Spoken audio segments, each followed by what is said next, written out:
pessoal, meu nome é Marina Lopes, eu estou falando da empresa Arquindex, onde eu sou gerente de projetos há 12 anos. E hoje a gente vai falar como organizar a ficha do funcionário, os documentos no dossiê de funcionário, desde a sua contratação até a sua demissão.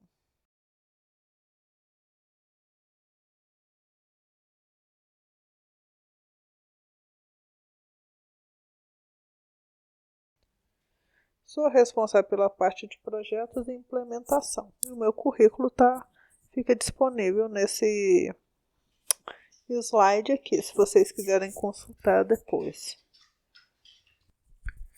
Tópico 1. Documentos dos funcionários. Para contratar, demitir funcionários, fazer gestão da equipe da empresa durante todo o período que trabalha, a empresa produz muitos documentos e deve manter organizados esses documentos íntegros por longos períodos para atender a legislação. No tópico 1, a maior parte dos documentos são obrigatórios ser divididos em contratação, os documentos que a gente utiliza na contratação, documentos médicos, gestão mensal e demissão. Esses documentos médicos a gente introduz aí medicina do trabalho e um pouquinho da segurança do trabalho também, onde tem uma documentação ligada, né, ao PCMSO, ao PPRA. 2. Variam os tipos de documentos por setores, mas todos possuem os obrigatórios.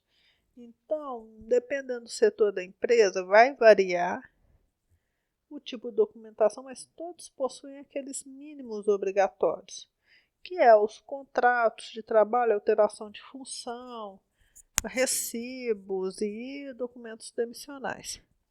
A documentação médica ela é sigilosa e, caso possua exames laboratoriais, o período de guarda é o mesmo que os hospitalares. É que aí passa a ser considerado como hospitalar, né? Com a LGPD de 2018, a Lei Geral de Proteção de Dados, que passa a ter multas válidas aí a partir de 2021, que foi prorrogado, deve dar mais ciência aos funcionários dos documentos armazenados e pedir alteração caso você queira tratar esses dados, né, de alguma forma. Documentos de contratação e demissão, em sua maioria, devem ser guardados por períodos longos. Eles não são assim de descarte. Manter documentos organizados garante mais sucesso em casos de processos judiciais do trabalho. Você sempre vai ter que apresentar os documentos do funcionário caso ele recorra à Justiça do Trabalho. Tópico 2. Partes de um dossiê de funcionário, né? Como eu disse, contratação. Os básicos são ficha de contratação, contrato de experiência, contrato de trabalho, termos de compromisso, como termos de opção de vale-transporte e cópia de documentos de identidade, documentos de filhos, vacinação, escola, entre outros. Segunda parte é o SESMIT, os exames admissionais, demissionais periódicos, exames laboratoriais em alguns casos e recibos de EPI e controle de uso. A parte 3, essa é a estrutura que a gente usa a maioria das vezes nas empresas, são os recibos mensais. A parte 4 do dossiê do funcionário são os registros de ponto.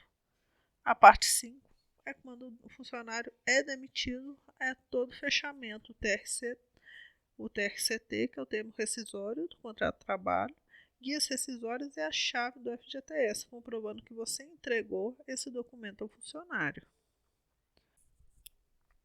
Quando a gente organiza a documentação de funcionário, a gente deve definir a tecnologia que a gente vai registrar o inventário. O que seria o inventário? É falar onde e como está organizado o documento daquele funcionário e o tempo que você tem que guardar. Normalmente a gente vai falar o nome do funcionário, matrícula e em qual caixa ele está arquivado aquele documento, para que a gente possa encontrar. Todos os documentos de um mesmo funcionário devem ser armazenados juntos. E quando ele é demitido, devem ser arquivados também juntos, porque em caso de processo é pedido todo montante de documento. A gente aqui na empresa, a gente registra muito no nosso software que chama RX Cloud, que é um sistema JET que gerencia documentos físicos e digitais, estejam eles digitalizados ou apenas arquivados fisicamente.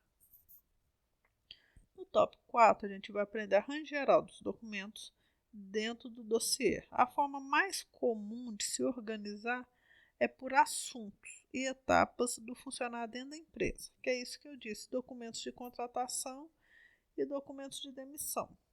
Esses documentos, eles são marcantes e devem ficar todos juntos. Todos os documentos utilizados na contratação do funcionário devem ser armazenados juntos. E todos os documentos da demissão também, incluso verbas rescisórias e homologação. A cópia, aquela cópia que a gente normalmente deixa no financeiro, a gente sempre vai deixar junto no dossiê do funcionário, a que faz parte dela.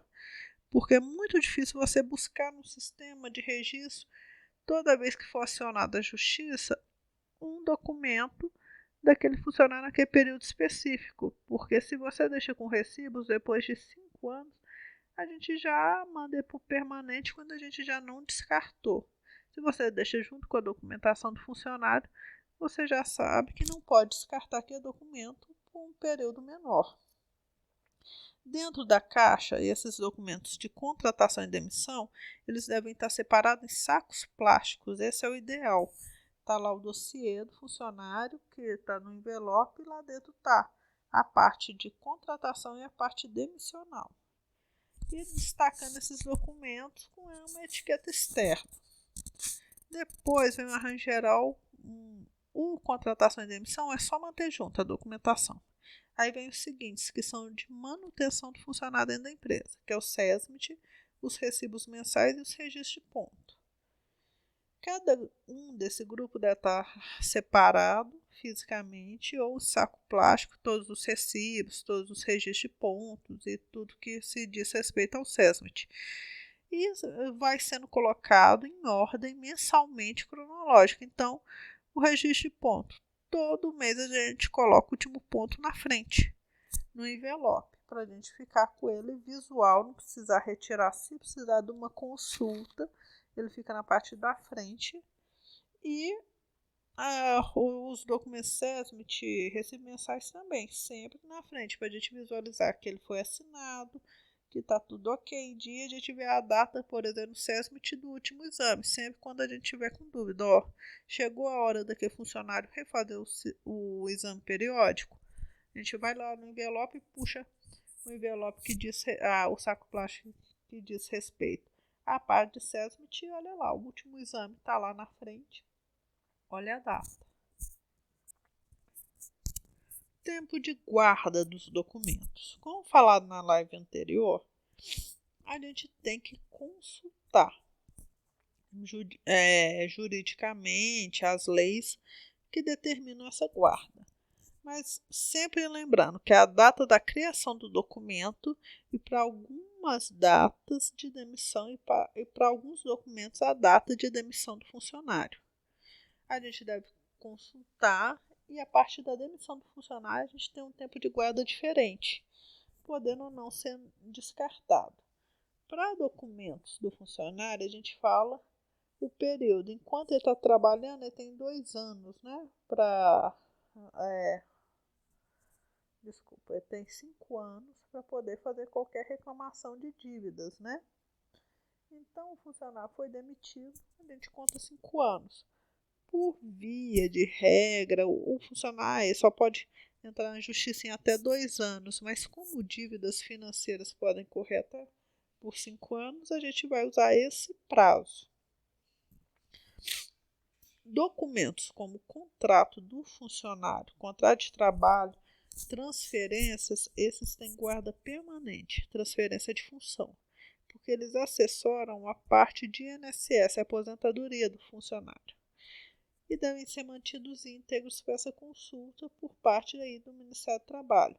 Quando o funcionário questiona que trabalhou ele pode falar que trabalhava numa função de periculosidade, numa função de insalubridade, querendo questionar o prazo dele de aposentadoria. E aí a justiça vai acionar a empresa, que, caso tenha omitido essa questão, vai arcar em partes com isso. Então, a empresa, para se resguardar, deve manter essa documentação guardada. Mês e ano que já pode descartar o documento. É a data a partir da qual já não existe obrigação de guarda legal. Documentos médicos, por exemplo, laboratoriais, o prazo é de 20 anos de guarda. Depois disso, já não tem mais obrigação. Para manter guardado o documento de terceiros, a gente deve consultar a legislação e manter exatamente o que a legislação nos obriga a guardar. Depois disso, só se o terceiro der direito a estender esse prazo de guarda da informação dele. Então é isso, pessoal. Obrigado por participarem de mais uma live. Estaremos disponibilizando as próximas lives em sequência, a organização para cada tipo de documento. Por semana vamos liberar aí de 1 a 2 lives. E para tirar dúvida é só chamar a gente no chat, no WhatsApp ou no e-mail. A gente fica, todos os nossos profissionais estamos à disposição aqui.